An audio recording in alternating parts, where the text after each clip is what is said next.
Here's a quick tip for you folks. These machinist 123 blocks are also really useful for woodworking. They're really useful for establishing a consistent thickness. Whether you're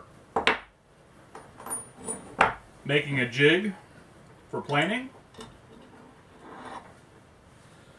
or doing a glue up, or many other tasks where you want to have a uniform thickness, these are great. They're 1 inch by 2 inches by 3 inches. And you can also get shims for fraction of an inch. Plus, they're fairly affordable. Thanks for watching.